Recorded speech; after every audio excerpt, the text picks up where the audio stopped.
Hello and welcome to the second series of the day here on the GameShow Invitational Qualifiers.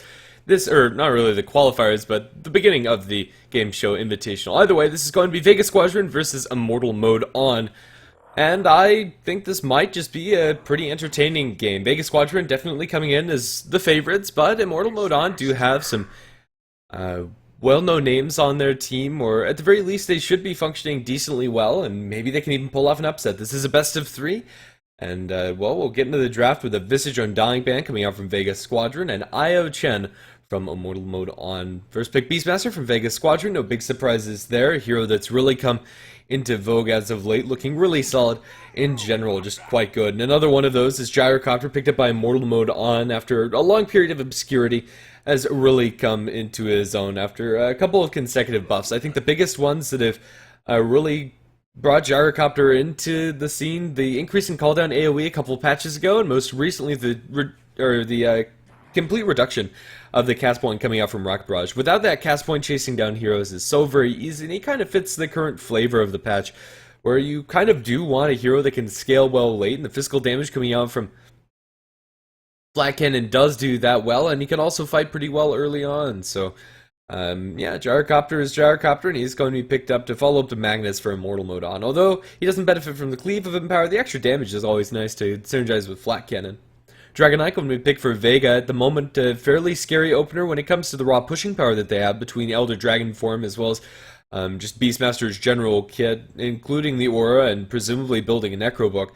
Vega Squadron have a lot of ways to bring down structures if they're able to win fights. At the moment, they're more pick-off oriented than Immortal mode on, but even so, still have potent heroes in their own right. Magnus and Gyrocopter have really good teamfight AoE, and that could be very threatening, especially once Magnus gets a blink RP into call down with the Flat Cannon damage going over the top of that. Already they have a very scary mid-game fight on their hands. Next couple bands to come out with Shadow Demon, banned out by Vega Squadron, and Juggernaut taken out by Immortal mode on. The Shadow Demon ban flags to me, at the very least, that Vega Squadron might be considering a Luna as their safe lane farmer, and if they do, not having to worry about getting her disrupted up and throwing those glaives back at her own team is always something to keep in mind. And if Shadow Demon ever gets his hands onto the Aghanim Scepter, he can disable the Luna Aura as well as the bouncing glaives from Luna herself, so pretty much just a straight up hard counter to Luna. But even so, even if they weren't considering going for that hero, it's still a pretty annoying one to play against, with the disruptions being able to defend people once they get roared and what have you. We're going to see Slark banned out and Tinker banned out in the second stage, and then a Venomancer pick for Immortal mode on. Venomancer is also just generally a hero that I think is going to be starting to see a little bit more play inside this patch, but this game around he's going to be played as a support, a fairly good aggressive one. Gale is an incredible value point spell. Phoenix to follow that up for Immortal mode on is pretty much going to give them teamfight supremacy come the mid-game, as Vega Squadron might be looking to split up the map a little bit more. It's really hard to combat up against an RP Supernova and call down teamfight, especially if you can get a Poison Nova in there. Everybody from Immortal mode on already is contributing a lot of damage in CC to the fight. Vega Squadron have a Rubik, so maybe they can turn around some of those spells in their own favor, but even so, Rubik is kind of just a okay hero. He's pretty good in lane against Phoenix. Interrupting dives with Lift is pretty easy, as Lift is an instant cast, or telekinesis rather, coming out from Rubik. At the moment, I'd expect it to be Dragonite versus Magnus in the mid lane, and that's pretty much an absolute wash, one of the most boring lanes to watch in all honesty. Both of them spam out the waves, Bottle Crow, or just get runes in order to sustain themselves. Unless you have support rotations, getting kills on each other is almost impossible. Dragonite shrugs off most of Ras coming out from the shockwaves, and unless Magnus gets a good skewer back, things usually don't go his favor. Level 6 changes things a little bit for that lane, but for the most part, it's pretty vanilla. Vega Squadron going to pick up an Ursa next for themselves. A very melee-heavy core for them, but Ursa is a very scary hero, especially when dealing with Phoenix Egg. He's one of the few that can focus it down, even through Fire Spirits, with the Fury Swipes, extra attack speed under his belt. We'll see an Enchantress band coming out from Immortal mode on, but honestly, a hero that, oh, never mind, excuse me, Aya's banned out. Just kind of slipped my mind. That would be the ideal candidate to partner up with the Ursa, but just anything with a stun, honestly, would be nice for Vega Squadron. Something that contributes a decent amount to the team fight. Maybe they'll shy away from Sand King, since Ursa might want to transition into the jungle. But something along the lines of an Earthshaker could be pretty nice, although Fissure might be detrimental to their team fight if Beastmaster and Dragon Knight get interrupted by that Fissure, and in fact it's actually going to be banned out by themselves, so they have something different in mind. Immortal Mode On are probably also lacking that support, so this should be 5th pick supports for either team. Rubik and Venomancer are pretty blank slate supports that don't necessarily need any setup for their spells and don't necessarily need any partners, but they can set up for another hero. Gale and Telekinesis are generally pretty good setup spells. Gale a little bit less reliable, but still pretty good.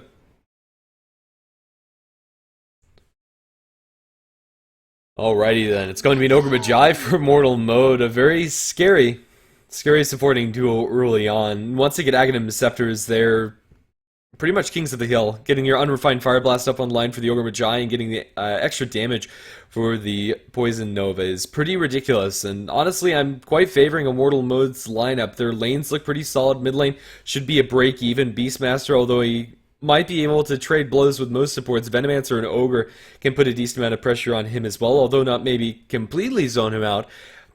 They'll get farm on their Gyrocopter regardless. Phoenix is the only hero that's going to struggle in the early game, and I think Immortal Mode have enough heroes to make space later on in order to remedy that fact.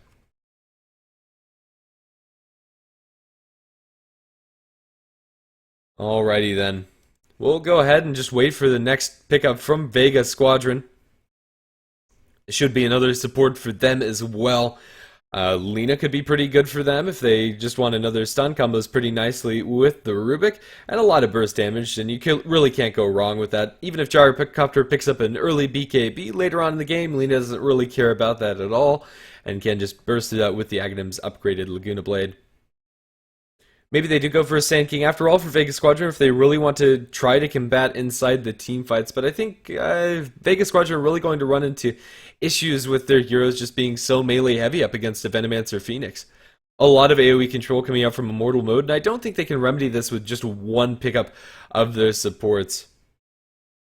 Vega Squadron are going to be more reliant on snowballing. The general game state probably favors Immortal Mode, even if things are going pretty passively. It's going to be a Skywrath Mage for Vega Squadron, and a reasonable pick it is, especially against Phoenix.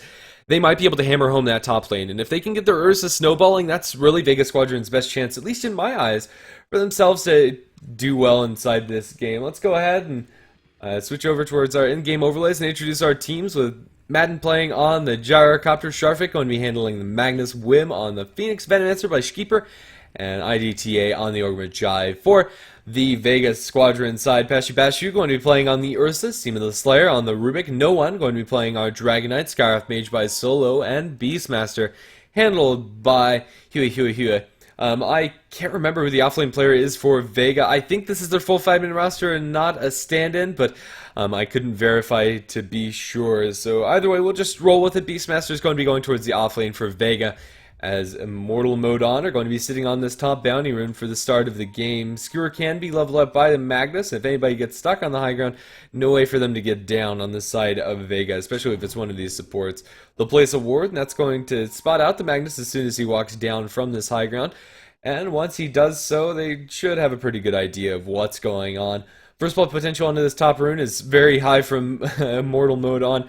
Their heroes at level 1 do a ridiculous amount of damage. Gale level 1's a great spell. If they go for Ignite level 1, that does a decent chunk too. And then Rocket Barrage, as far as level 1 damage spells, is pretty much unparalleled. Maybe Juggernaut Spin gets close, but a little bit less reliable there. No one's going to be around the corner, as is the Ursa, but it looks like they're not going to contest this at all. Sharfik is going to get that bounty rune for himself. Aggressive tri-lane seems to be the order of business for Immortal Mode On, and this is going to remedy the fact that previously their Phoenix would have had a bad time. Now solo against the Beastmaster should be able to function in a pretty good fashion, and their tri-lane is a scary thing to behold. As good as their level 1 is, it doesn't get any easier for Vega as the game progresses. Once you get the double disables from the Ogre, once you get some points on the wards from Venomancer with so many melee heroes on Vega's side, they're going to be pretty hard to deal with. The Rubik and Skywrath Mage might be able to, but if they get caught out of position, these heroes are wet paper.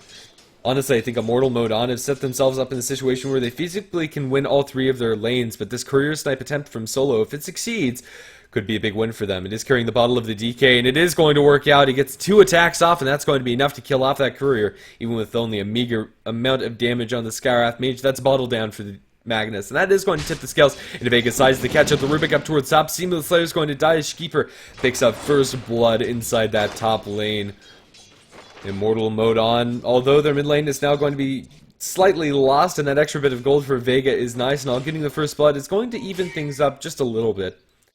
Even though this is better for the Phoenix, it's also better for the Beastmaster, at least in early levels. He can very easily trade blows with the Phoenix, even with Ring of Protection, only 3 armor there and 4 on the Beastmaster, with just a raw amount of damage. That's pretty obscene, in all honesty, for Beastmaster. That extra buff, in my opinion, was pretty much uncalled for. He was already really good at taking man fights against supports, and Phoenixes too. Bashu's farming to the best of his ability under the tower in the top lane, but this Ursa is getting a lot of pressure applied to him. Isn't going to be the best of times for Bashu, and maybe even considers just getting an early Morbid Mask and rotating into the jungle, leaving the supports to their own devices in this top lane. Anytime they catch out one of these heroes isolated, things could go disastrously for them. And we'll just have to chill. The supports are going to rotate up towards top to secure a bounty rune for their mid laner. It'll be really nice for a Dragon Knight to get that. His bottle has since flown back out to him. He decides that he'll just fill that up with the bounty rune, and fair enough too. And he'll pick up boots and a magic stick. The Ogre Magi and the Venomancer are looking for a solo. He's been slowed down by the Ignite, but even slowed down is still going to be able to buy himself enough space away from these two heroes to keep himself alive and to keep himself sustained. Dive down towards bottom. Beastmaster's dropping very low. The Icarus dive damage. One auto attack isn't going to do it. Whim is instead going to die to axes, as that's a big turnaround for the Beastmaster. Salve getting some very big value for the Beastmaster in that bottom lane, at least in that exchange. Lift up towards top. They're going to pull him back into the Ursa. Fire Blast turned around to the passing Bashu, but the Rocket Brush damage being split to creeps means that the Ursa warrior is going to survive 1-2. Vega are picking up a little bit of momentum in these lanes, and they might be able to roll with it. Ogre getting cut out there is going to tip the scales into Vega's favor, which is really nice in all honesty for them. After the career snipe, things have looked very good for them. Although the mid-game teamfight from Immortal mode on is very threatening, actually accessing that is a different story entirely. Invis Rune on no one isn't going to get them any kills, but this game is still pretty much neck and neck. No major advantage towards either side, although Vega are getting a little bit of momentum. I'm not sure how much they can roll with that. Level 4 on the Phoenix. It's going to be a very quick level 6 for Whim. Once they have that, maybe getting some kills is possible, even on the Beastmaster solo if he doesn't get roared beforehand. But after that solo kill, Beastmaster with significant experience advantage is probably going to have that roar available. Up towards top, they'll look for solo. He's caught out inside the trees. If the Gyrocopter finds him, it's a very easy kill, but unfortunately for the Gyro, Scarlet Mage has found himself a nice little nook inside the trees to where there is no vision and no way to obtain that vision. Venomancer is rotated towards the mid lane. Keeper going to gale up no one, although the Breathe Fire is going to delay their damage. They can't get in for the skewer. No one's slowed down to a crawl. They need a little bit more damage for another Shockwave. Can they get that one off? Sharfik will connect it, and no one trying to bottle up through the poison take damage. Sharfik chasing for this kill, but with 1 point in the Dragon's Blood, might survive through his tangling up. Sharfik will get it with another Shockwave, but it's at the cost of the Venomancer. Sharfik now trying to run away. One bottle charge is all that he has. The bottom rune has since been taken. Regeneration rune secured by the Rubik, but Sharfik is going to survive. An advantageous trade for the Immortal side, but still they don't get it for free, and it is going to give the Scarlet Mage quite a bit of experience there, getting that pick off onto the Vino. Gyrocopter's been left alone versus the Ursa, a lane that he can be pretty comfortable in, but the Ursa has a significant experience advantage over him since the supports have been a little bit more hands-off. Now with the Rubik coming in from the wraparound, Seam of the Slayer might be able to set up a kill on Toon Maiden. But that's not going to happen yet. It's going to be down towards bottom where we see the action. Whim roared up, is going to end up going down. Now Beastmaster's fighting up against Keeper. This is a fight that Keeper does not win with the Boar Slow applied. He's going to chase after them, and the Venomancer is going to end up going down one way or another, and looks like he's going to survive. The Poison Sting damage is going to be far from lethal. In fact, he farms up a ward on the way out of there. His Gyrocopter is going to be fighting up towards top. RP pump fake by Sharfik. They'll get the Shockwave onto two. Bashu running away. One flat cannon is not near enough. He's going to still be pursued, caught inside the trees. He does not have enough tangos to get out of there. Not the path that he needed to get out to safety. Now Solo is going to be solo RP'd. Maiden does have a Rocket Brush. It wasn't popped earlier, so they didn't get the damage during the RP. Now no one jumps in with the with the Dragon Tail and Breathe Fire. Maiden's been cut off, and the Gyrocopter will go down. Fire Blast trying to disengage the Magnus. Drops another Shockwave as they chase forward for IDTA. He's getting body blocked up by no one. Now caught up. The damage should be enough. Even with the power, not going to save you there, Ogre. He's going to be Fire Blasted down. Another Shockwave is going to drop them low, but after all all is said and done, the dust settles. Vega come out on top, although Wim is dropping low to the board. He's trying to salve up, will go down 9-4. And, well, Vega have picked themselves up a lot of momentum that I didn't think they'd be able to do and pull off, but it's working out wonderfully for them, especially the Beastmaster. Even after dying an additional time, 4-1-0, Beastmaster almost has Necrobook level 1, which after recent buffs is actually a pretty big deal. Things are slowing down a bit. Pashu is going to offer phase boost before going for the Morbid Mass, so Roshan is going to be slowed down a little bit. But even so, they can still get it probably sub 10 minutes in. Pashu should have that Morbid Mass shortly. Vega have decided not to go for Medallion on either of the supports, and, well, fair enough too. It would have made it incredibly easy to do Roche, but even without it, they should be just fine. Potential fight in mid of Bruin. Shkeeper's there with an Invis Rune. Invis Rune Veno. If he finds a good angle onto no one, they could skewer him back in. There's a Radiant Sentry, so they know that the Venomancer has not been spotted out yet, and they get a cool D-ward as well. But the Dragon Knight is playing very defensively, knowing that the Phoenix is missing and both of the supports. This is a time where no one can only be safe under his tower, and even then might not be in a very comfortable situation. They're going to Shockwave him once, and then Breathe Fire comes out from him in return, but this is a lot of wasted time by IMO's supports. They won't be able to get anything off of that Invis Venomancer. And now Gyrocopter may be in a bit of trouble. The Rubik as well as the Scarlet Major over on the sidelines, but will show themselves to the creep wave. And Gyrocopter was playing defensively enough already to survive. But really this Gyro is getting his farm shot by the fact that he's inside this top lane and not farming in the safe lane. And now lifted up, pulled back into an Angry Bear. Is going to be ripped apart. He builds call down there to try and disengage. They might kill Seema in return, but they'll lose their Gyrocopter just the same. Pashu's dropped low by the Ignite damage, but not near low enough, although the Venomancer comes in. Shkeeper at level 4 is not going to be able to do enough. They spot out the Skywrath Mage, blocked in by a ward. He's going to try to TP out, and after silencing the Ogre, he's going to be able to do so very securely. Back in base with the Skywrath Mage. Beastmaster continues to be a menace. Level 8 already onto him, and he's going to have his Necrobook flying out any minute now. Any hero at the moment can't man-fight him 1v1. Maybe the Gyrocopter if he gets full Rocket Barrage damage, but even then, I think Beastmaster might win the blows. Or just by attacking with the axes as well as the Boras. Even so, he's doing scarily well. The Venomancer's catching up the experience slack inside mid as they'll look to get a little bit of farm on this Magnus by going for kills. He only has 1 point into the Skewers. He did go for very early in power point, so this initiation is pretty weak. Although if they can kill off this Beastmaster, it's a very high priority target for them. Instead, he decides to back off and feels that it's not safe, and there was vision over him the whole time. The Beastmaster had Hawk over in the sidelines. Now going to roar over into Wim, silenced up by the Skywrath Mage. Phoenix cannot get off Super. Oh, no, he can. With one stack of Fire Spirits, it's not going to be enough to save him, or will it? No, going to be close, but not quite. Skywrath Mage is going to end up getting that kill. Venomancer drops low inside the mid lane, but forces out the Dragon Knight anyway. And Shkeeper, although he doesn't get the stack over on that camp, is still going to be able to wiggle his way back towards base. That's going to be your Necrobook 1 for the Beastmaster, already 300 gold on top of that. Necrobook 3 rush, although it's fairly standard on Beastmaster, usually doesn't come out this fast. This is an incredible amount of farm and an incredible amount of pushing power from them. Only level 1 into the Dragon form, and unfortunately it wasn't enough for them to get the tower because of the spamming power of Immortal mode on. Vega are starting to put together everything that they need, and if they can get this Roshan for Ursa, that could be huge. Looks like he smoked into the pit, as IMO have no idea about it. His ultimate is on cooldown for the time being, but even without it, he can go ahead and take down that Roshan. They'll chase forward for the Ogre. Pashu thinks of going out of the pit, but do they even need him? Not with the Beastmaster coming in from the south, and there's going to be Roche down, and Aegis the Immortal claimed by Vega. Rubik going to dive towards top to the Gyrocopter, although he didn't go down without a fuss, going to drop the Gyro to about 200 HP. With this Aegis the Immortal freshly picked up, Vega can now put together some very aggressive pushes.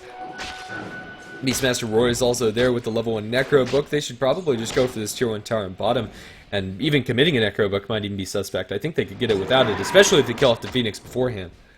They'll get the vision of the Phoenix. They know that nobody else is there. Skywrath Mage comes from the sidelines, has the silence, will commit it. Can they get in range for the roar? Looks like the answer to that question is no. He, worst case scenario, would have had to Icarus dive away, but even that isn't going to be forced out. Salve going to be used by Ursa. He's going to start working towards the Vlad's by the looks of it, or maybe he just saves up straight up for a blink. Pashu is also doing alright for himself. He'll keep the push up down towards bottom lane, and Well, it looks like they're going to be able to get this tier 1 tower without much of a fuss. Solo, Phoenix, and the Ogre are there. They already force out the dive coming out from Phoenix, and since diving, Solo now going to look for it. He silences up the Ogre. Wim does not have the Supernova yet, but eventually does. They can right-click this one down with the attack speed coming out from the Beastmaster. It's going to need enough by himself. He's going to be able to kill it, and now they have a Roar. Look committed onto the Ogre and rip him apart with the bear. Peshabashu's claws are going to dig deep, and that'll be an Ogre kill too. Trading 2 for 3, but they also get the tier 1 tower in bottom, or will do, already half HP, and with the creep support there, they should be able to take it, and well, they don't even lose their Aegis. Mask of Madness Ursa, actually, for Peshabashu. It's a hybrid item between the Blink Dagger and the Vladimir's offering. It's going to be a nice positioning tool, but honestly, I think this is a little bit too ballsy. I think IMO can punish this, but Mask of Madness combined with the Enrage, during that 4 seconds, the increased damage doesn't actually phase you that much. Yeah, as those do stack additively, the extra 30% damage is ending up going to only be 50% damage reduction net, which is completely fine for Peshabashu. It's an interesting build, and I'm curious to see how it's going to pan out this game, and if it will. It's risky, but if it works out, could be pretty cool. Seamless Slayer going farm in mid as we look for a fight in bottom. We'll get a Blink Skewer back onto Peshabashu, even without his Mask of Madness, taking like no damage as he pops the ultimate, trying to run away from this. Will he be able to survive? No. Aegis the Immortal is now down on the deck. They drop a ward before going for this kill. Can he have any back? Peshabashu is isolated with no hope of survival, but he might be able to take some with him. The call down stolen by the Rubik is going to be committed onto a lot of enemy heroes. Catches out all 3. Sharpik, IDTA, as well as Shkeeper are all slowed down to a crawl. It's a double kill for Solo as he's mopping up House on the sidelines, and the Skyrath Mage, not usually something you see, but with 3 null tallies, he's doing quite a bit of damage with those arcane bolts. They're going to lose their Beastmaster as the Phoenix mops him up, but now silenced up, might end up going down in return. They need to get in range for the Dragon Teller, or do they? Triple kill for Solo. That silence lasting just long enough with level 2 into it. It's going to be a full 5-man wipe as Vega are going to wipe the floor with IMO, even though they lose their Ursa. That stolen call down doing a number for them, and Rubik even lives on about 50 HP or so. Seamless Slayer may be sticking around a little too long inside the mid lane, but it seems that that's going to be just fine for him. Dragonite, deep behind enemy lines with an Invis rune, is going to end up going for a kill, maybe by himself and maybe a little too deep. It looks like he'll decide against it. He has drums already completed and the makings of a Shadow Blade. He'll potentially bump into Sharfik. Looks like they've spotted out the Magnus. They know exactly where he is. No one is going to show himself inside the mid lane. The Invis rune has since expired.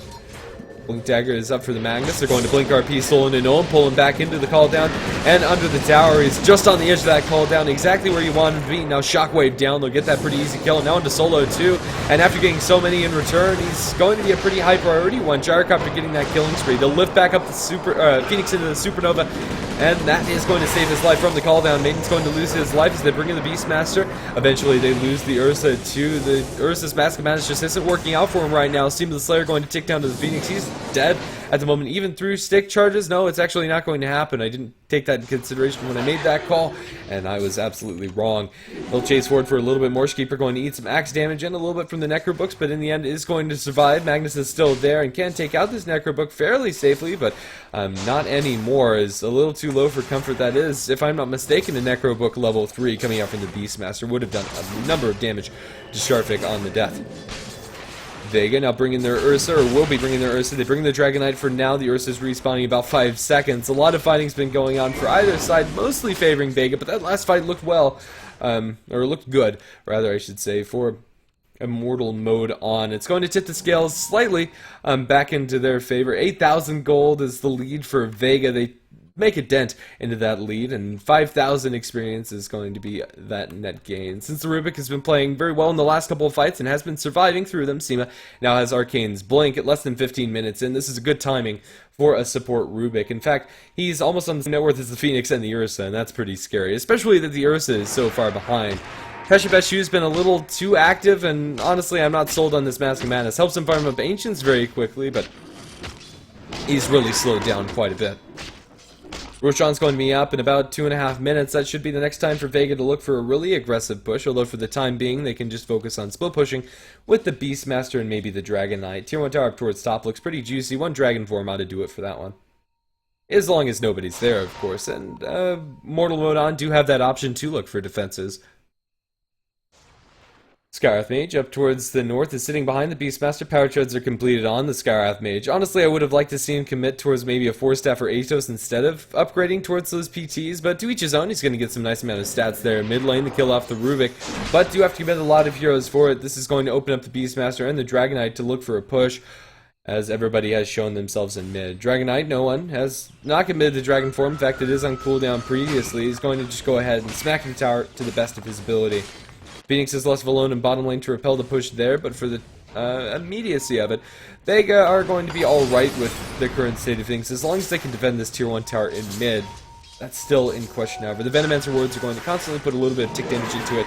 They'll slow down Fashy Bashu, still sitting on that ultimate, but no Blink Dagger, so these wards hitting him actually doesn't bother him too much. The Skywrath Mage over on the sidelines, going to slow down Magnus with the Haste Rune. Sharfik cares not at all. He's going to silence up the Magnus. Can't continue in for an RP skewer back into the Gyrocopter's call down, as a missile is going to fly towards the Skywrath Mage.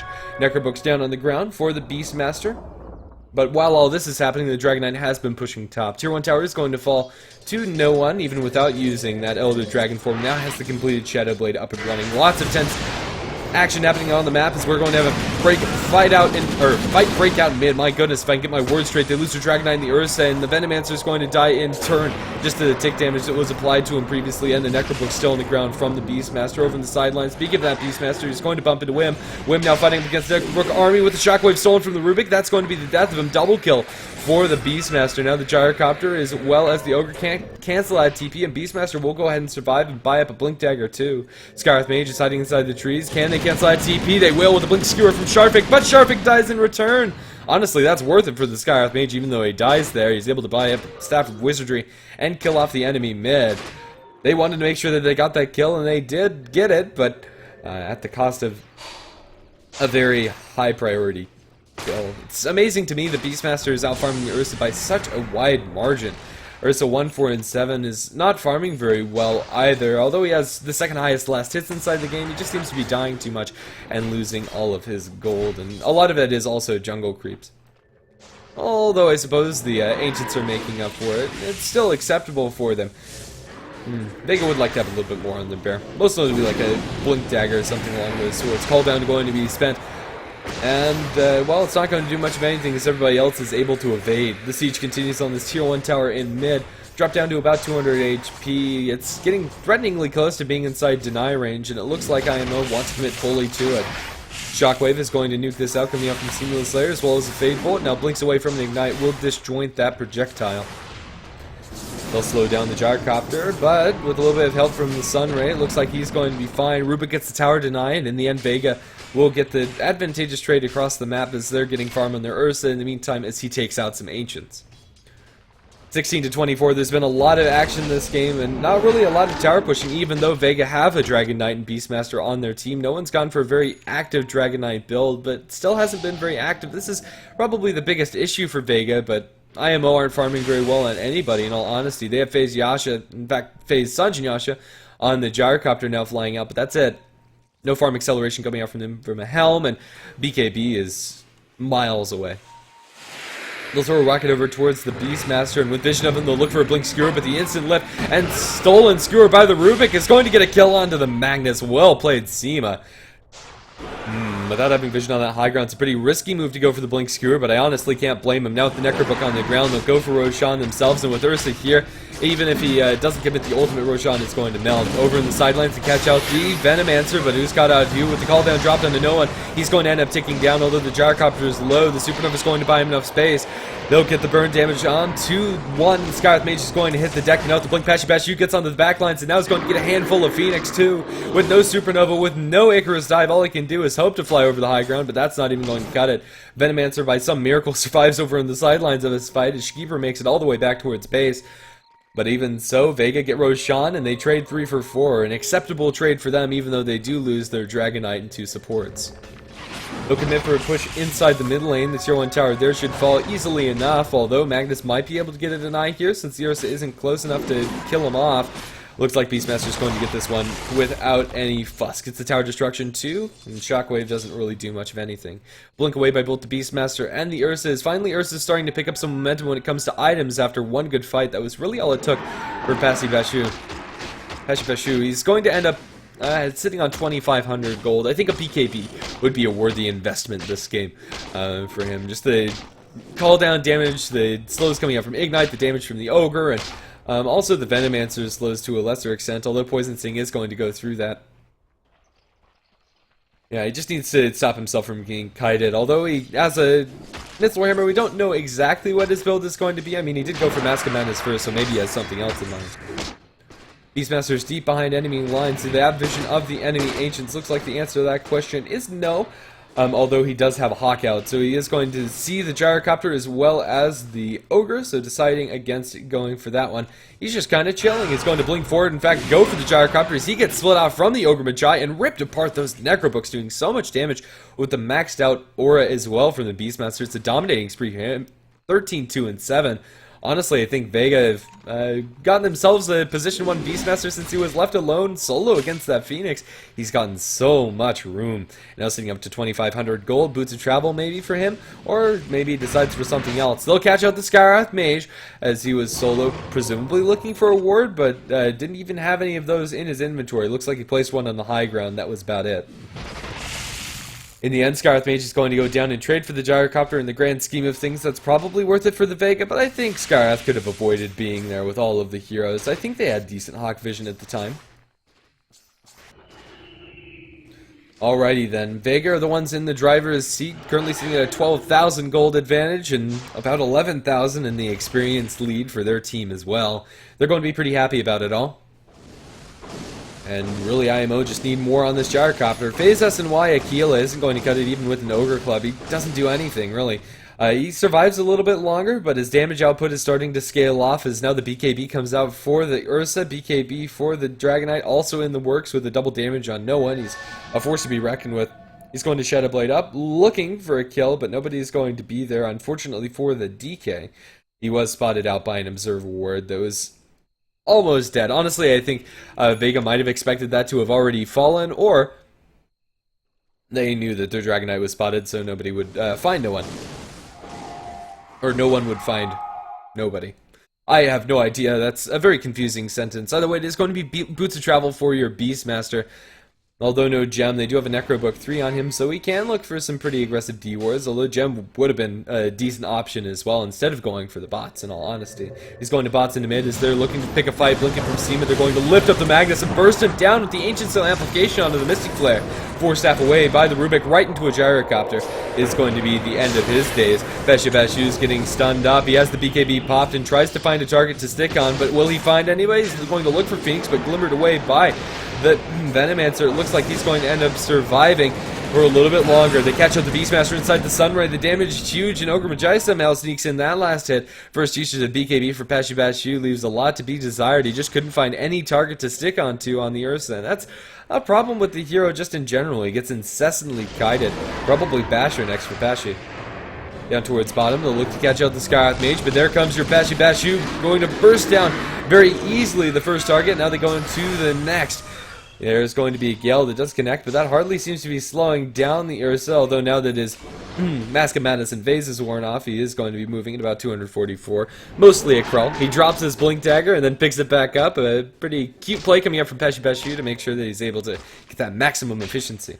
Not something that you think about very often, but when you do have dots and when there's nobody close by, it works out usually, especially when the dot does very low periodic damage, or very high periodic damage instead of very low constant damage, like the Gale.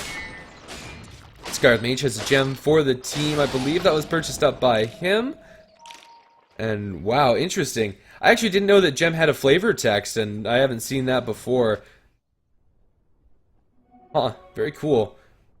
But either way, we'll just go ahead and get back into this game. Things have slowed down a little bit as Gyrocopter waits for his BKB to be online.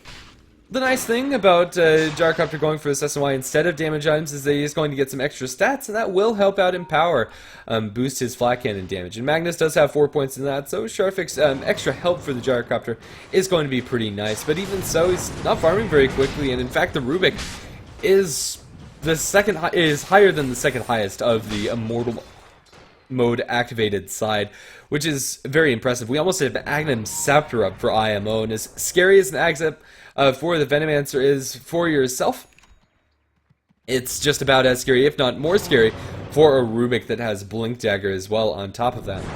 And also worth noting that getting Agnum Scepter call down is also pretty cute to have on Rubik, but more than anything, chain stealing spells is amazing. They're going to smoke up Immortal mode online, and let's see if they can go ahead and look for a kill onto Seamless Slayer. He's sticking around behind that tier 1 tower, but it looks like he smells something's up. The entire team is missing, and with the Hawk Vision, they probably should be able to see something, and well, at the moment they don't. Rubik is going to just back off, asking for a little bit of help. He's going to be pinged out. Venomancer caught eyes onto him with a ward, but it looks like Rubik is going to end up surviving. Vega will continue the split push inside mid lane, and well, this might just be a straight up tower trade. Tier 1 tower and top is going to fall very quickly to your Radiant squad. If they can defend this tier 2, it's good for them, but defending the tier 2 is another story entirely. Bashu is going to start bashing away at this tower, and then you have no one popping the Elder Dragon for him, going to constantly take this one down. Over in the sidelines, a couple of concussive shots are going to be exchanged by the Skywrath Mage. Now no one stuns up the Ogre Magi, stuck inside the Mystic Flare, although the Glimmer Cape is going to bail him out in a big way. That magic damage reduction is pretty obscene whenever you have the Glimmer. Blink and Skewer, hasted. Sharvik is going to jump and try and focus down no one, but he gets off the BKB, and now Bashu is in the midst with the amplified damage from the claws. He's going to be able to kill off one. Now looking for the gyro, continuously slowed down, however. Bashu is not able to get anything further. No one is getting ticked very low. That tick damage from the Poison Sting is going to be enough to skim over the edge. It's not, he survives on 40 HP, still in the sidelines. They'll get the tower destruction as Beastmaster gets with a handful of illusions and a boar. Vega make it out by the skin of their teeth. No one is going to thank his lucky stars that he survived. And now that Dragon Scepter up for the Rubik, and Dragon Knight's going to be well on his way towards his next item. Maybe actually upgrades to Silver Edge this game. Could be pretty good. Or he just goes for bigger and better things. Assault Cuirass maybe will be the item for no one. But even so, Vega are the ones to get the advantageous tower trade, one for tier 2, and then they also force out the buyback on the Magnus. Even though Magnus pretty much only needs Blink Force Staff to be effective, if they kill him off again, they know they won't have to deal with a Blink RP when they're trying to push into high ground. In fact, the only buyback available this game is on the Dragon Knight. Fight potentially brewing down towards bottom, but Beastmaster decides instead just to blink defensively out. The vision that they have is more than enough to give him the intel that he needs to keep himself alive. He's just going to TP straight out, and it's going to be a BKB for Beastmaster too. It's going to bring our BKB total for Vega up to 3, as Bashu as well as Dragon Knight already had one. They're going to go into the Roshan pit by himself, Risk can very easily do this. He's going to pop the Mask of Madness as well as the Fury Swipes, hitting it literally max attack speed. Now another Fury Swipes, and if he uses his ultimate, he can finish Roshan just a heartbeat, and even without it can do so just fine. Maybe not even worth using that 40-second cooldown, even though it is fairly low, is irrelevant. It's going to get an Aegis, now a cheese for no one as well. This is the third Roshan of the game after all. Vega claiming all of them. Look at the high ground. They're going to go into the back lines, but slowed down. The Ursa is now caught out. Multicast from the Ogre Magi inside. The Sunray dropped pretty low, but now pops the ultimate as well as the Fury Swipe is going to go hard onto the Gyrocopter, but still they're able to kite around Bashu. Bashu is going to lose his Aegis as there's your Venomous ultimate stolen by the Rubik. In fact, that one's going to be agnemed up. That's huge. Keeper's going to end up going down 4 kills in the favor of Vega, even though they lose the Aegis. The last one retreating is going to end up dying to the Beastmaster over in the sidelines, and even though Seema has a little bit of the Venomancer damage onto him, that's far from lethal onto him. Vega survived with everybody, and I guess that's what Aegis is there for, with no buybacks available for the Immortal mode team. They are going to lose high ground here. At the very least, one tier 3 and probably even barracks. They're instead going to play this a little bit safer. Vega switch in towards the middle lane. Honestly, I think they could have committed in towards bottom if only they had creeps, but they didn't, so they made the right decision. No one's Dragon Form is going to wear off fairly shortly, so they're not going to have that for this push in its entirety, so maybe this can go well for IMO. They do have a Blink RP, and their call down combination is still pretty relevant inside these fights, but BKBs are online for the majority of the cores coming out from Vega. In fact, Beastmaster has this delivered. Icarus dive in, Fire Spirit's applied, is going to slow down this push but with the extra attack speed offered by the Beastmaster, they can still attack the tower. They're going to pop the BKB on Noah, and he's still going to survive. BKB by the Ursa just trying to disengage. Vega got melee barracks, and that's what they came for. If they can all get out, it's a huge victory for them. The lead really hasn't ever gone into IMO's favor, even though it felt like at positions they could fight. They're not using the map very effectively, and Gyrocopter is just 200 farm to make up for the lack of items on the rest of the heroes. 25,000 net worth and experience advantage, upwards of that for Vega. And now no one is sitting on a double damage rune. Assault Cuirass almost completed on him. After these Ancients, he's going to be damn near close. And then we'll just have to see when the next fight is for Vega. Maybe they wait for the next Aegis. Maybe they wait for another cheese. I don't know. But the game seems smooth sailing. Even though theoretically Gyrocopter can scale very well into the late game with just BKB and SNY, he's just not doing enough damage. Empower helps, but it doesn't help enough. And, well, we'll just have to wait. Beastmaster boots to travel in. He's going to blink it in war. This is really deep for the Beastmaster. Go, can he get away with this? He has BKB, so he's not going to end up going down. And, well, the Gyrocopter's dropped low. He's going to lose a handful of Necro Books, so that still is a loss for the Vega side, but it's scary that the Beastmaster can pressure your safe lane farmer like that so much. He just has so much gold. Consistently, this Beastmaster's been at the top of the network chart, 15, 3, and 9. An incredible performance coming out from him. Ursa looks to be going towards the Scythe of Vice as his next major item. In fact, he almost has that. He has the Mystic Staff on the Courier and is just shy of the gold. We'll get that after killing up that Satyr Tormentor. And that's going to be all she wrote. Now Blink Scythe initiation's up for them, and they're not liking damage either. That's a big difference between Gyro and Ursa. Ursa comes packed full of physical damage. All you need to do is avoid from being kited. And, well, that's one way to do it. Just CC them down before they can stop you. And, after all is said and done, that's all that matters. Roshan's going to be up in potentially 2.5 minutes, or 4.5 minutes, I should say, excuse me.